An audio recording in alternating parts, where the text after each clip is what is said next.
सच्चा, तेरा नाम सच्चा, एक तू सच्चा, तेरा नाम सच्चा, एक तू सच्चा, तेरा नाम सच्चा, एक तू सच्चा, तेरा नाम सच्चा।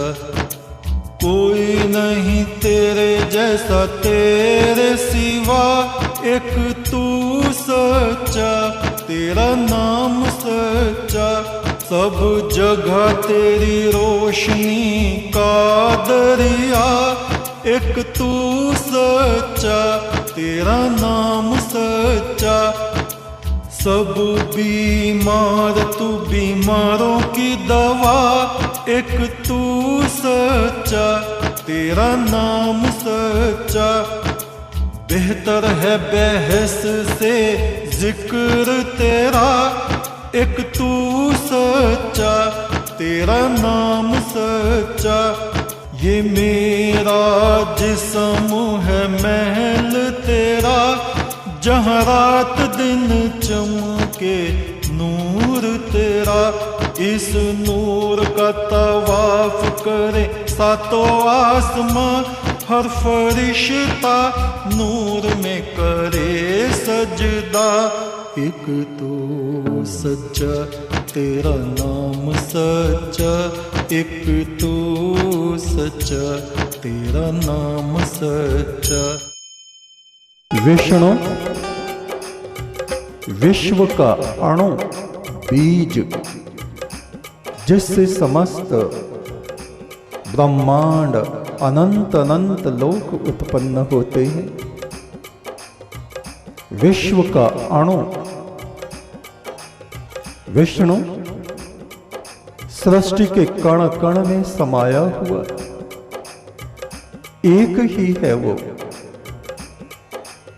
जब वो कल्याण करता है तो वो शिव है, जब वो सभी की गणना करता है गणपति है, जब वो दुखों का और विघ्नों का नाश करता है तो वो संकट मोचन है। एक कभी भी हमें भ्रमित नहीं होना चाहिए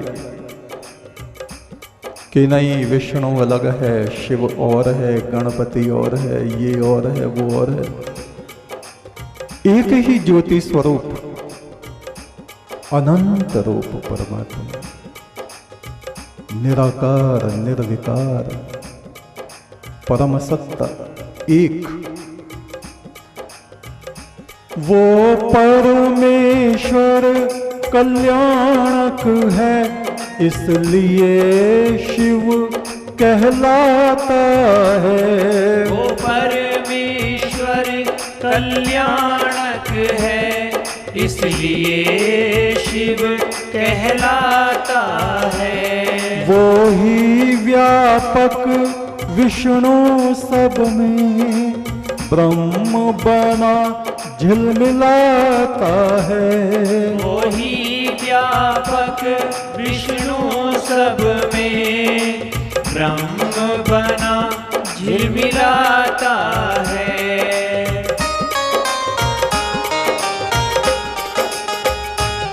विघ्नों का नाश करे परमात्मा, जो भी उसकी शरण में जाता है। विघ्नों का नाश करे परमात्मा, जो भी उसकी शरण में जाता है। वो जगत नियंता ही गणपति संकट मोचन कहलाता है। वो जगत नियंता ही गणपति संकट मोचन कहलाता है।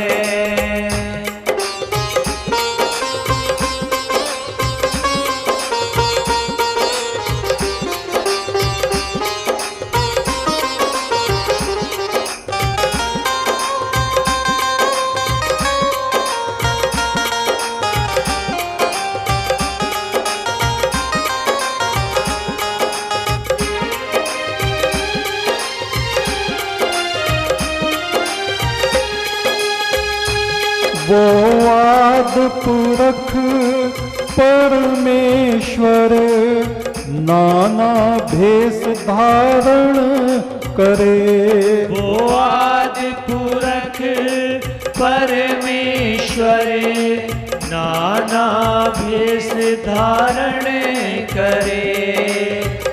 वो ही संसार की सृष्टि करे और वो ही प्रलय करे। वो ही संसार की सृष्टि करे और वो ही प्रलय करे।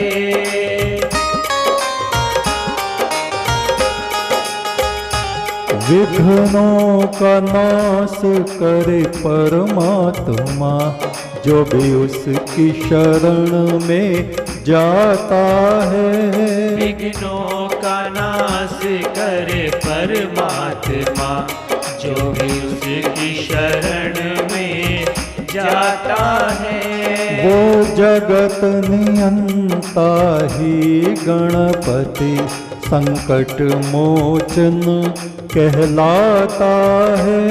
वो जगत नियंता ही गणपति संकट मोचन कहलाता है।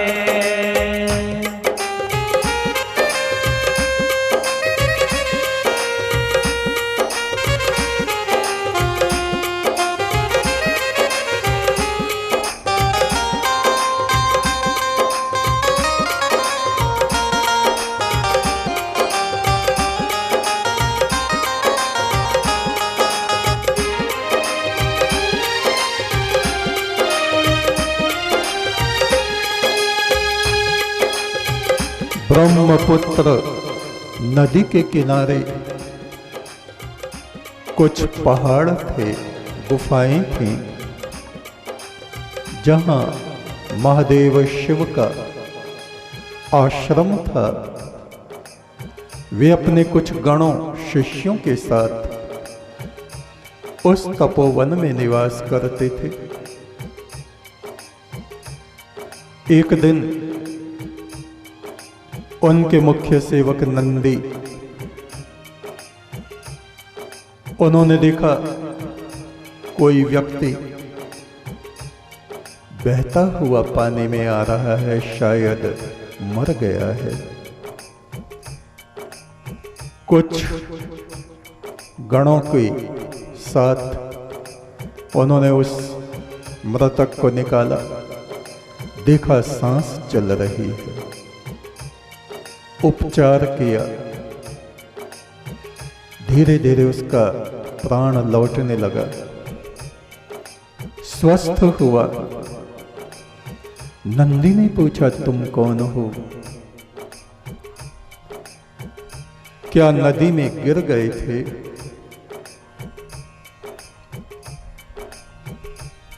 वह व्यक्ति रोने लगा, कहा, मेरी स्त्री ने धोखे से मुझे नदी में धक्का दे दिया था, जिससे मेरी मृत्यु हो जाए।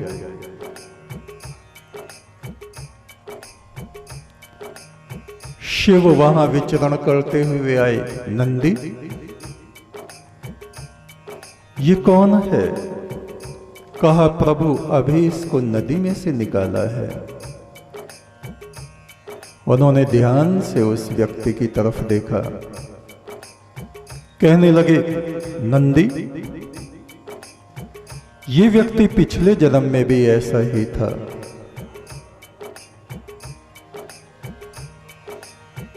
कश्मीर की उपत्यकाओं में यह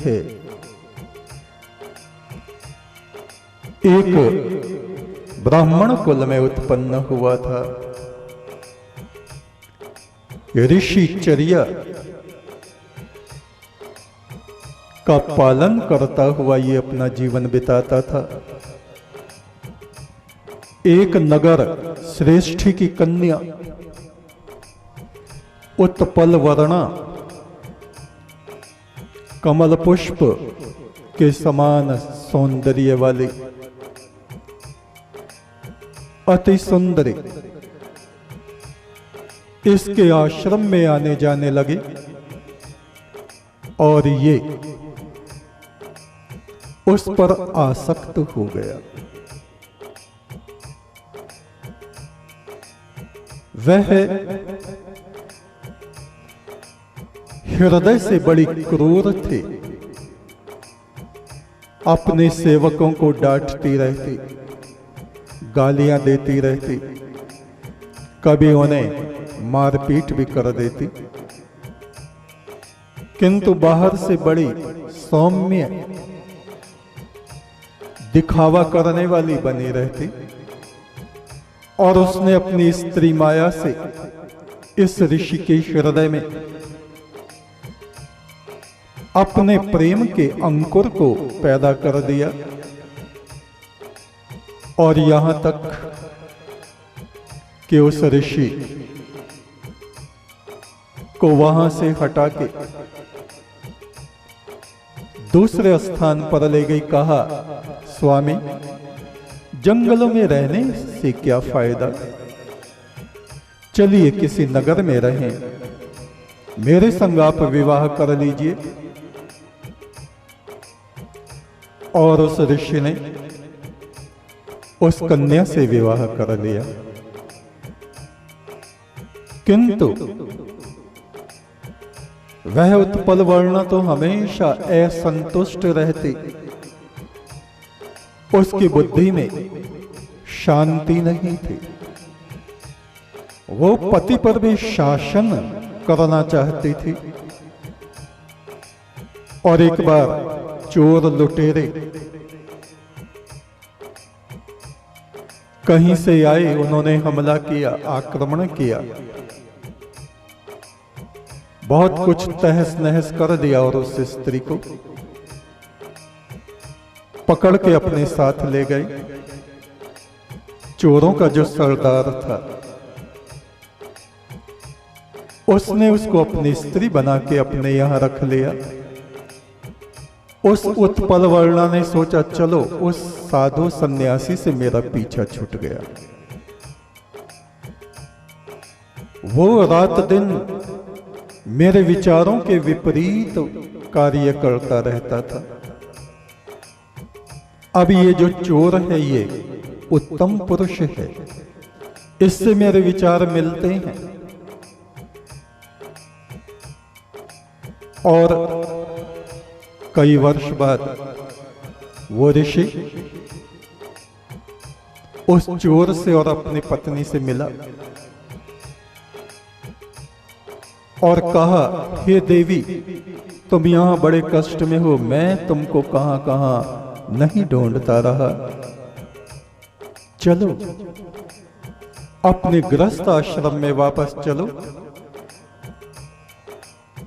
उसने बड़ी मीठी मीठी बातें उस साधु से की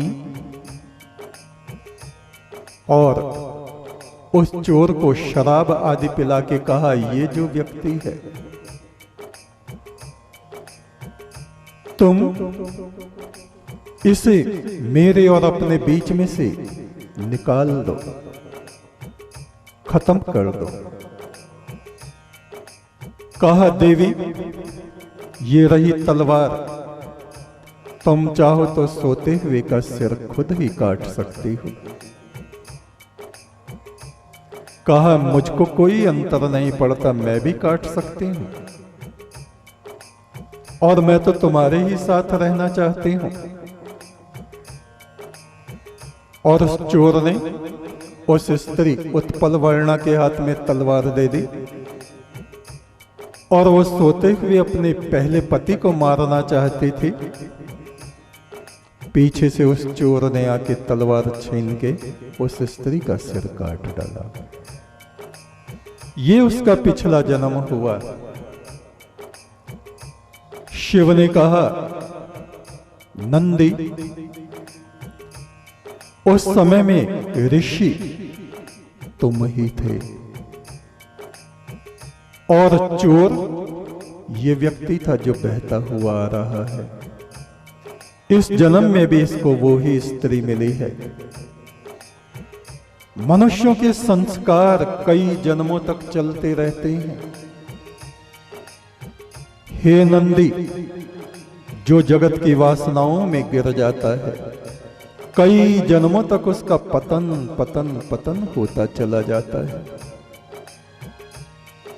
मनुष्य के शरीर को पाके देवता जैसे, ब्रह्म रूप जैसे गुरु को प्राप्त करके मनुष्य को चाहिए कि वो फिर से संसार के विकारों में अपनी आत्मा को ना गिरने दे, ऊर्ध्वरेता बने, ऊर्ध्वगामी बने, चेतना को उच्चता में ले जाए, निम्नता में इसको न गिरने दे।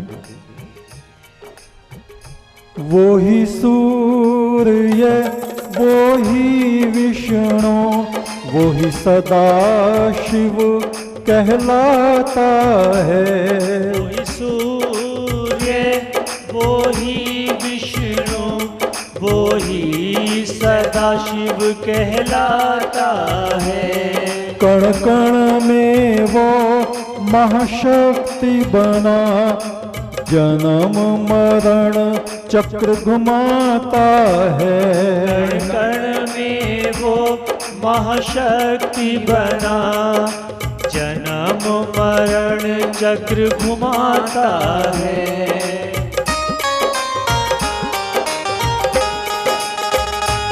विघ्नों का नाश करे परमात्मा, जो भी उसकी शरण में जाता है। विघ्नों का नाश करे परमात्मा, जो भी उसकी शरण में जाता है। वो जगत नियंता ही गणपति, संकट मोचन कहलाता है। वो जगत नियंता ही गणपति, संकट मोचन कहलाता है।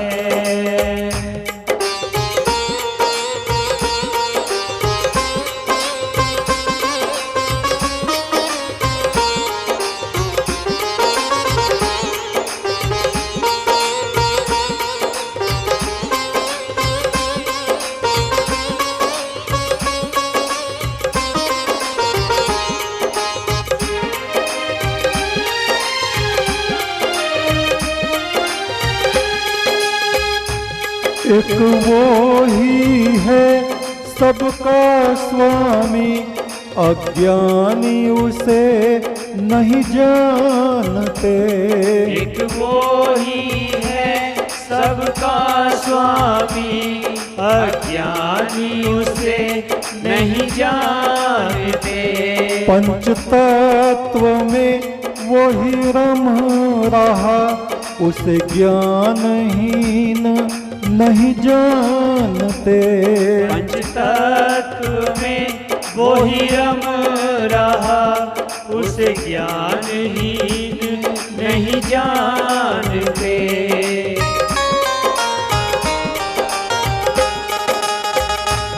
विघ्नों का नाश करे परमात्मा, जो भी उसकी शरण में जाता है। विघ्नों का नाश करे परमात्मा, जो भी उसकी शरण में जाता है। वो जगत नियंता ही गणपति, संकट मोचन कहलाता है। वो जगत नियंता ही गणपति, संकट मोचन कहलाता है।